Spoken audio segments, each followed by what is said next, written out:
Kinds of sentences म्हणजे वाक्यांचे प्रकार. त्या शब्दसमूहातून पूर्ण अर्थ समजतो त्या शब्दसमूहाला सेंटेन्स वाक्य असे म्हणतात. इंग्रजीत वाक्याचे 4 प्रकार असतात. 1. स्टेटमेंट्स और असर्टिव्ह सेंटेन्सेस, विधानार्थी वाक्य. Read the following sentences. 1. I'm a visitor here. 2. My eyes filled with tears. 3. Troy was a strong boy. 4. He has money. या प्रत्येक वाक्यात प्रथम कर्ता, त्यानंतर क्रियापद आणि त्यानंतर इतर संबंधित अर्थ पूर्ण करणारे शब्द आले आहेत. पहिल्या वाक्यात प्रथम आय काय करता आला आहे, त्यानंतर लगेच एम क्रियापद आले आहे आणि त्यानंतर व्हिजिटर हिअर हे अर्थ पूर्ण करणारे इतर शब्द आले आहेत. शेवटी पूर्णविराम आहे, म्हणून हे विधानार्थी वाक्य आहे.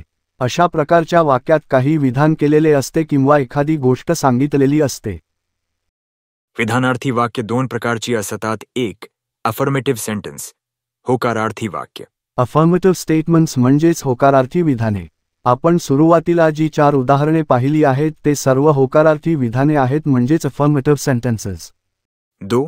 नेगेटिव्ह स्टेटमेंट, नकारार्थी वाक्य.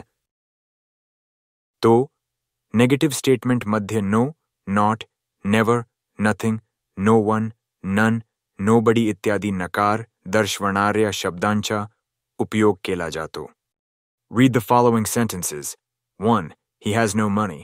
2. They are not rich. 3. I am never late to school. 4. I have nothing more to give you.